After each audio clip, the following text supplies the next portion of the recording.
Hello, everyone. Coach Mark here from Healing Artistry Therapies, and I want to welcome you.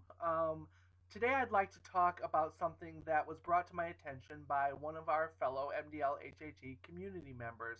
It's something that they wanted to know more about, and I think it's a very good topic to discuss. Likewise, if you have a topic of interest that you would like to know more about, want my take on, I'd be more than happy to share my opinion and my educated opinion and answers with you if you want that. I'm coming from this from a standpoint as a therapeutic coach, clinical hypnotherapist, spiritual counselor. So that's the take and that's the bent that I am coming from here. So if you want to hear from me about any topic, you let me know and maybe I'll talk about it. And remember, if we ask a question or want to know something, 9 times out of 10, someone else wants to know that very question, but are sometimes too afraid to ask. So go ahead, ask your questions. I'd be more than happy to answer them if I have time and if I'm able to. So today's topic, let's delve right into it. Today's topic is all about the D word. The D word. The D word. Big capital in lights underlined D word. Las Vegas style side D word. What's the D word? Depression. Depression is the D word. This episode's been brought to you by the letter D. Depression. So many people have it. You have it. I have it. All of these other people have it in the world. Um, if we don't have it ourselves, other people that we know have it. There's so many people suffering daily from depression. It's a real thing. And we're going to talk about that today. And I'm going to give you my take on it, my standpoint. And here we go. So, depression, why is it so big? Why is it so huge? Why has it become an epidemic? And I say epidemic because it's estimated that by the year 2020, depression will actually be the world's second most largest illness, only second to AIDS. That's huge. That's astonishing. And it really reflects, I think, the fact that our modern lives are more difficult than ever. We don't cope with things well anymore. We're not taught to cope or to handle things well. We're a society now of instant gratification with texts and tweets. We want everything now and fast. We are constantly on the move. Next thing, newest thing. We're go, go, go, go, go. We don't slow down. And because we don't slow down, we don't deal with the things that we need to deal with. And remember, how many of you have heard me say this, either to you or other people? When we don't deal with our things spiritually or emotionally, they are going to manifest physically in our lives to get our attention, which creates a whole host of other things that we have to then deal with on top of everything else. So, depression is a huge issue for a lot of people, causing them so much pain and torture and physical and mental, and emotional, and spiritual. I consider it abuse. I really do. I consider it abuse because I don't believe that we are meant to live lives in torture like that. And some of it's brought on by ourselves, some of it's chemical, some of it's brain functioning, some of it's learned behavior. There's all kinds of different kinds of depression. And knowing which one you are is going to help when you go to deal with figuring out how to remedy that for your own lives. The word depression actually is often misused. It's a misnomer. My dictionary actually defines depression as a mood of hopelessness, a feeling of inadequacy. Because clinical depression really is a medical condition. It is. Let me repeat that. Clinical depression is a medical condition. Um, it's actually an umbrella term for a whole raft of conditions. Um, and I'm not a clinician. I'm not. I don't profess to be. I don't want to be. I am not a clinician. I'm a therapeutic life coach, clinical hypnotherapist, and God knows all these other things too. Um, so I'm not a clinician, and so you can read more about clinical depression online or in books or talk to your doctor about it. But what I'm presenting to you today, like I said, is a coaching approach, and how coaching and my type of therapy can help you address some of the issues which depression creates, because it creates a lot of side effects within it. Um, Most of us, admittedly or non admittedly, feel low from time to time as life jostles us around, up and down, throws new things in our way, things come at us out of the blue. Life jostles us around, right? And we feel low about it.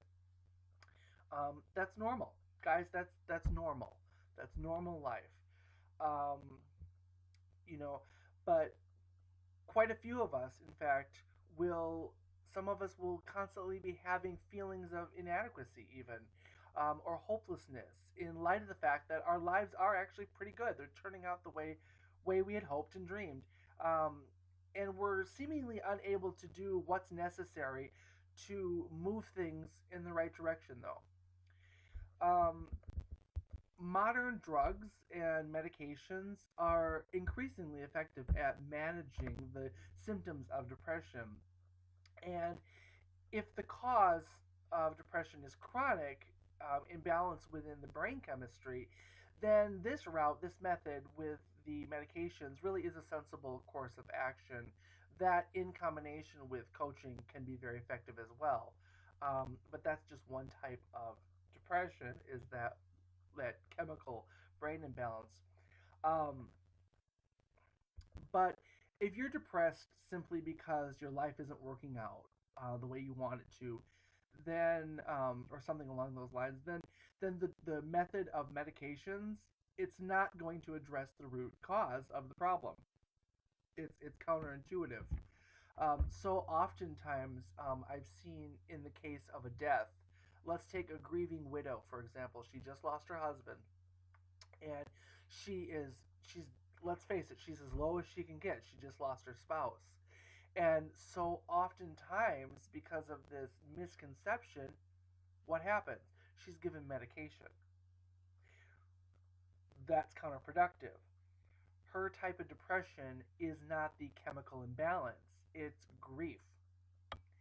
And we all have highs and then lows and then highs and then lows. Some people are going along and have a low and they never get back to the high. See the difference? Oftentimes, when you're dealing with grief over the loss of whatever, and let's face it, we're all going through grief all the time. Every day you wake up, you start your day with grief. You grieve. Grieving is nothing more than the loss and the readjustment to the loss. So think about it. When you get out of bed, how many of you grieve the fact that you have to get out of bed? Right? We're all grieving, and it's all at different levels and different degrees. Now think of that. Now think of it. Okay, you're grieving the loss of getting out of bed. Therefore, you're depressed for having to get out of bed and go to work and whatever. Now imagine throwing pills at that. Does that make a lot of sense? No. But if it was a chemical thing, yeah. So you've got to really pay attention to what kind of depression you actually have. So so here are things that are not likely to work for you: pulling yourself together, drinking more, self-medicating with drugs, alcohol, sex, shopping addictions. All of these things we self-medicate with. It's not going to help your depression. Um, burying yourself in work, burying yourself in a hobby or in a person, trying harder, just trying harder. Buck up, chin up, stiff upper lip. Human beings don't work that way. It does not work that way. Um, Counterproductive. So I'm going to give you 4 simple remedies that will help lift your spirit. And remember, I'm coming at this from a coaching aspect. I'm not coming at this from the clinical depression. I'm not coming at this from the you need medications to help the imbalance with the chemicals, okay? I'm simply coming at it from a therapeutic life coaching approach, okay? The ones that have the ups and downs, up and down. Okay, so you're on timeout. Take a time out right now. You got that? Time out. That's my first suggestion. Time out. Put yourself on a timeout. What does that mean? Turn off the radio. Turn off the TV. Stop reading the newspaper. Stop reading those tabloids in the supermarket line. Um, Ignore the headlines in the paper. Instead, what I want you to do is I want you to surround yourself with beauty and peace, things that make you feel good. Personally, I don't watch the news if I can help it. Once in a while, I'll check it out, but generally, I don't watch the news. I don't read the newspaper. It's not that I don't want to know what's going on in the world, or that I don't know what's going on in the world. I do, but we are so bombarded these days with negativity. Look at the news, it's all negative. I wish to God there'd be a news station on that played only good news, positive, uplifting, good stories. But negativity sells better. We pay more attention to that. And it feeds off of that. So negativity begets negativity begets negativity. So I challenge you, turn it off. Take a time out from all of those things, okay? You're on timeout. Even if you can start by doing it 1 day a week. Even if if you can turn off your computer 1 day a week, great. Time out from that. If you can turn off your cell phone for a few hours a day or a whole day, try it. You'd be amazed at the clarity that you get from doing that and how much better you feel, because as energetic beings as well, we're also taking on so much of that energy from all of our electronical devices and stuff, right? We're absorbing that. You might try putting some fluorite next to your computer or by your cell phone that helps absorb some of that negative energy from that you're taking on and carrying with you throughout the day. Um, if possible, have flowers in your home to look at, something that's growing, that's natural. Put a stick of wood. I used to carry a stick of wood in my pocket, and anytime I needed to ground, I would just reach into my pocket, grab that little twig, and just hold it and just feel connected to nature. Take a walk in nature. Pamper yourself with a leisurely bubble bath. Go for a massage. We got a great LMT down here at Healing Artistry Therapies. Okay, shameless plug, I know, but we do. It's true. Um, be with loving friends. Avoid those people who are stressed out and negative and downer and who are doing those really negative behaviors. Those people who haven't gotten on the bandwagon yet and who are still self medicating with all of these other things. I just did an article not too long ago about surrounding yourself with positive people and places and things, and how when we surround ourselves with things and people, we become that. It's so easy to become that, and it's so hard to get out of those things when we are immersed in that lifestyle and with those people. Um, Go to yoga, meditate. I always invite you here to meditate. Monday night, 7:30, we have our Monday meditation group. So if you can come over for meditation, start your week off with that. Try EFT, Emotional Freedom Technique tapping. It's great. There's so many things that you can do to give yourself a timeout and do something else that's positive and uplifting and helpful for you. So, the second tip that I have for you is I want you to start getting into a cosmic frame of mind, a cosmic perspective. Okay? So, here's an example. Here's a story. I once heard about this really creative psychiatrist who had a really special lampshade. And if I can find one, I'm going to get one. I really want one. I love this idea. So his lampshade reflected the stars in the night sky, and it had the constellations and the solar system, and when it was beautiful, it looked like night in his office when the lights were out, and that was the only thing that was showing. And when his patients were on his couch and they were having their sessions, he would often turn that on in the darkened room, and they were bemoaning their problems and talking about all of this stuff. And then he would frequently direct their gaze up at the ceiling, at the sky. And he asked them a simple question. And I want you to ask yourself this question too. How will this matter in 100 years? How will this matter in 100 years? I bet that you can't even remember what was bothering you 6 months ago. Heck, I can't even remember 2 days ago some days. So I bet you're just not even gonna remember. So you okay, you might be depressed or anxious in the moment about something else now. Shift down your mood by putting it into a larger picture. Chunk up into that bigger perspective of things. What is ruining your day? Think about this. What is ruining your day today? So sit down and lie down and get comfortable. And as you get in touch with your depressing thoughts, ask yourself this question: how will this matter in 100 years from now? How will this matter in 5 years from now? Will this make any difference next month? How will this matter in the bigger picture of things? I want you to really pay attention and notice what happens. Because for a lot of you, you should be able to feel some kind of internal shift. And that's really important, okay? So the third thing I want to talk about is um, you can't change anyone else, okay? How many of you heard the phrase, you can lead a horse to water, but you can't make it drink, right? That's truth. That's so much truth packed into that one little statement. You can give people the tools. You can give them the toolbox, you can show them how to use the tools. You can do it, but you can't do it for them. You can't make them use the tools. But you can teach them and you can guide them and you can help them, but you can't change anyone. I have clients who, if they don't want to do the work, I tell them to go home because I can't change them. I can't. So, are you blue and depressed because there's someone in your life that you would like to change but aren't succeeding? A client that I know of, she um she has depression, and her husband was an alcoholic, and he was also very depressed himself, and he refused, just flat out refused to seek help for his addiction and all of his other problems that resulted because of that.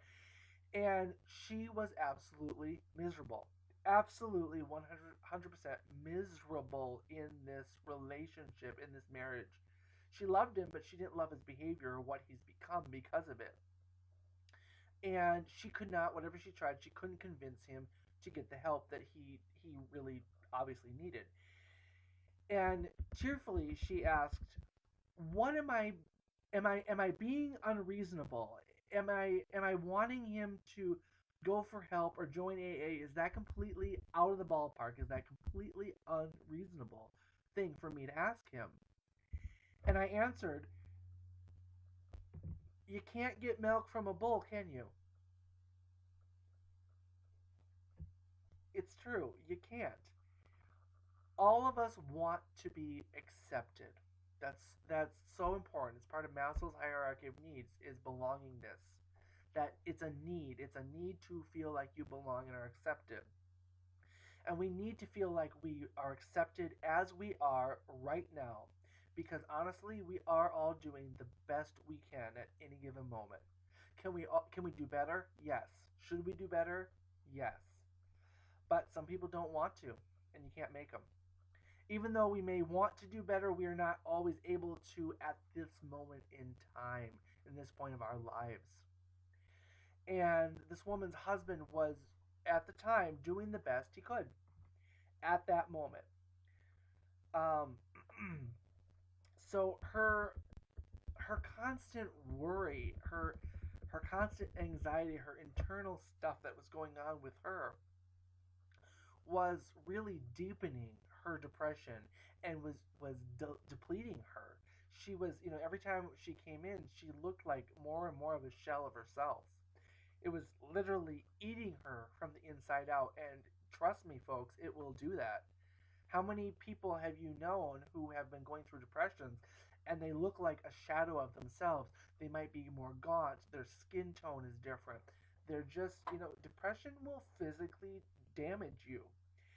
So Irene needed, she needed to accept her husband, and she needed to accept him as he was and not as she wanted him to be.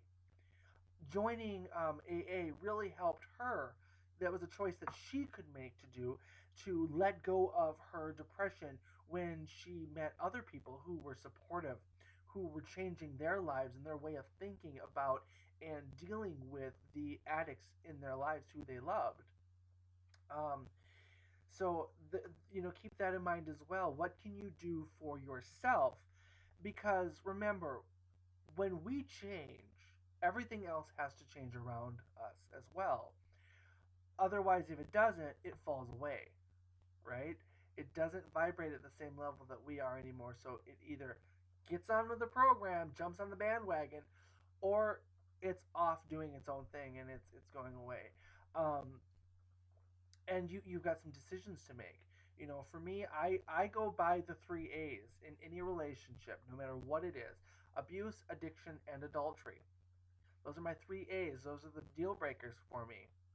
Okay? So if someone's abusing you or abusing something and not, and it's abusing and it's neglecting the relationship in some way, you've got to consider, do I want to stay in this or not? If someone has an addictive personality and are using substances and and damaging themselves, do you want to be a part of that? You want to go through that? You've got a decision to make. Adultery. If someone can't be faithful, there's no trust. You're gone. And I consider adultery not just the physical adultery of sleeping around. I consider adultery also to other things and other substances, because that is taking your mind and your focus off of the relationship, off of life, because you are adultering with alcohol. You are adultering with drugs. You are adultering with compulsive shopping. You are adultering with cigarettes. All of these different things. So, if you are in a relationship, or if you're noticing these tendencies within yourself, you've got some questions and some decisions. Do you want this for your life, or do you not want this for your life? Do you deserve something different? So, the fourth suggestion I have for you today is making a gratitude list. One of my personal habits is, before I even open my eyes in the morning, before I even put my feet on the floor, I lay there in my bed and I take a big deep breath in through my nose, out through my mouth, and I do that about 3 times. And I just say, thank you, Father, Mother, God. Thank you, Universe. Thank you, Creator. Thank you for this bed that I have to sleep in, because I know there are people out there who don't have beds. Thank you for my bedroom. Thank you for the security that I feel here in my home. Thank you for my family. Thank you for my friends. I'm so grateful to have such an amazing support team. Thank you so much that I get to have a hot shower every day. And if I want one 2, 3 times a day, I can have a hot shower. Thank you for the food that I'm going to eat. I'm so grateful that it's nourishing my body. Thank you so much for the job that I'm going to. It provides me with what I need right now, whether you like the job or not. I personally love my job. I love my work. So I love coming here every day. But some of you don't. But you have to be grateful for what it gives you, because it is serving a purpose in your life, right? Wake up being grateful. Count your blessings in the morning, because I guarantee you it's going to help set the momentum for your day to be so much better. And if you're going along your day and you stumble a little bit or stub your toe on something that is going to cause you to fall a little more into the depression, at least you got a foundation of gratitude under you that's really going to help bolster you up in those times and make things a little bit easier, give you a little bit of cushion, so to speak. So, um, excuse me. So let's talk about Ken Keyes for a minute when we're on the topic of gratitude list. Ken Keyes, he is an inspirational spiritual teacher, phenomenal. He was a quadriplegic, and he radiated love. He radiated acceptance in his teaching, in his ministry, and his very presence. And Ken wrote, "To be upset over what you don't have is a waste of what you do have." Think about that. To be upset over what you don't have is a waste of what you do have. He truly was a living example.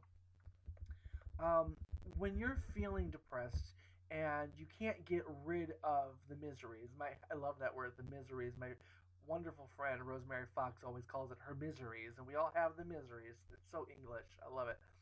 When you can't get rid of the miseries, make a list of everything in your life. I recommend writing it down. It really does help because there's so much power in penmanship and your signature, and the act of physically writing it gets it from here to out there. Okay? So write it down. Write it down. It's so important. Start with the simple acknowledgement that you have a roof over your head, like I said, food in the pantry, money in your pocket, and a bed to sleep in each night. I mean, simple things, right? Um, you can add as many items as you can and as many items as you want to this list. Once you start going, you'll probably find you can't stop. And it's something good to refer back to or do daily. It's a great little meditation to do. Um, you might include having a friend, a good memory, even a good feeling emotion, a park to sit in, and you can carry a tune. Because God knows there are some people out there who can't sing worth a lick, right? So maybe you can sing, and that's something you're grateful for. Weigh the positives against the negatives. You were just um, thinking and noticing the difference, right? You got to notice the difference and really have that resonate within you. When you practice these four simple activities to release this depression within you, by changing your perspective, you can really choose, and it's all about choice, remember, you can choose to have a good day every day, right? Or make the day that's not so good a little better. You've got the choice to start turning things around. Remember, where attention goes, energy flows. And where intention goes, energy flows. And the mind doesn't know whether something's made up or real. So, what we think about, we are actually creating more of. They actually did a wonderful, wonderful study where they've proven that if you smile for 15 to 17 seconds, that is long enough to trick the brain into thinking that you are happy and start producing the happy chemical in your brain that will make the rest of you happy. Okay, it's a really, really great trick, but it proves that we don't know whether something's made up or real. It will help, and it's incremental. It's incremental. You don't just go from depressed to happy, do you? That's too big of a. I just bit my tongue. I'm sorry. Ow, that really hurt. It's too big of a jump to jump the Grand Canyon, isn't it? But you can incrementally build a bridge across it, right? So think about that when you're creating more happiness and more positivity in your life in face of your depression, right? Um, excuse me. Um,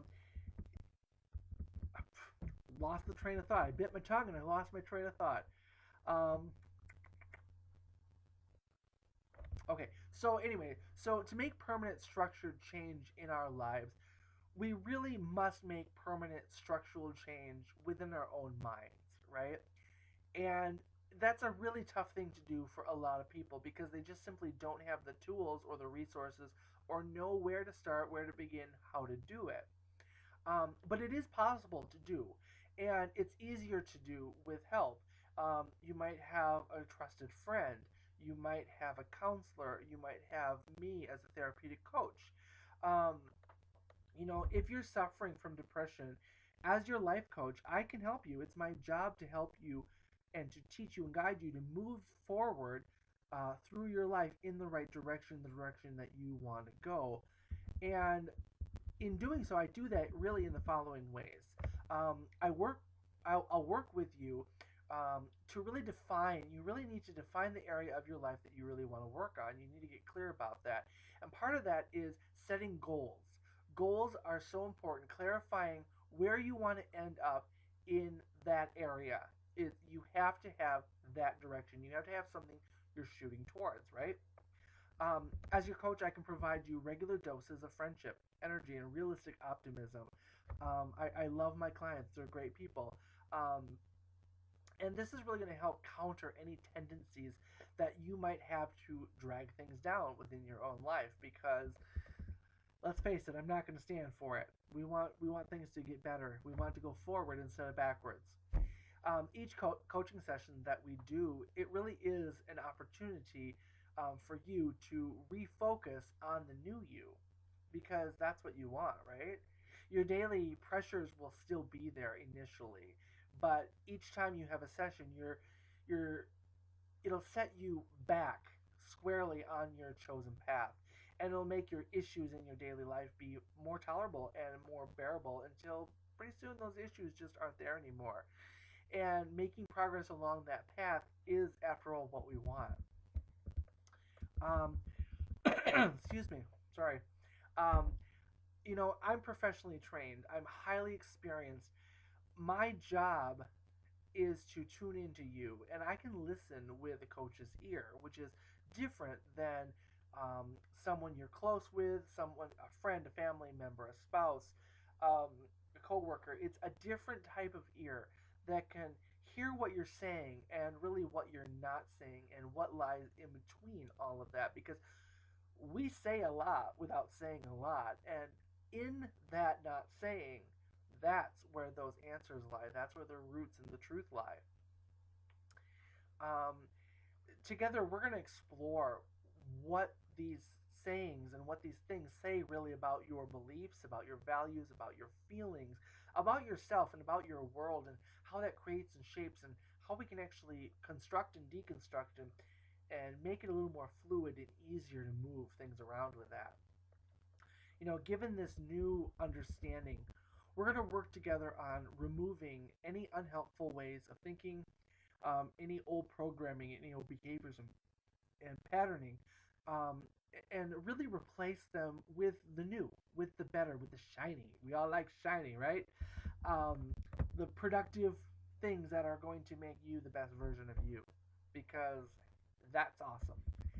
And, as you tread the road of your new life, I'm going to be there. I'm going to be there to celebrate your victories and really provide you the support and those victories um, that seem elusive right now, but they're not. They're not. If you want it, you can get it. Throughout our confidential coaching sessions and our relationship, really my single focus is to bring all of my skills to help you and help you move towards your new life goals. That's my goal. While I can't give you medical advice, I can't give you pills, I can't give you a quick fix, I will not put a band aid on cancer for you. Um, it's a definite fact, however, that most of us are not clinically depressed. Some are, but a lot. I'd say most of the people I see who come in for depression are not clinically depressed. For most of us, regular doses of life coaching really are a far more sensible approach than regular doses of medication. Do you want to go through life drugged up, or do you want to go through life living? Which do you want? You know, you'll enjoy them far more, and there are no dangerous side effects. No side effects, no symptoms, drug free, pain free way of doing things with coaching, which is really great. Without a life coach, some of these support mechanisms, they really are unattainable. But there will be others, like some of the ones that I mentioned today, that that are attainable, that you will want to emulate and create and put into practice in your own lives. And that's why I gave you those things, those tools, because I want you to do those things. I want you to help pull yourself out of that pit that we call depression. I wish you all the well, all the well. I wish you all well. I wish you all the best with all of the things that you're doing. And for more support from me, I'm here for you anytime you need me to be. Go ahead and give me a call at Healing Artistry Therapies at 608 633 4271. I do free consultations. We can discuss what your needs are and where you want to go and get you to where you need to be. Um, if anyone if anyone has liked what you've heard today, please leave a comment below. If there are any other topics that you want me to discuss and cover and that you want to learn more about, don't hesitate. Let me know. I mean, this whole topic, I'm sure, has helped a lot of people. At least I'm hoping it has. And um, this topic was brought up because someone wanted to know and someone asked. So I want to help and I want to help you. So ask away. What are your questions? What do you want to know about? I'm here for you. Thank you. Coach Mark from Healing Artistry Therapies is signing out. Have a great day, everyone. Bye bye.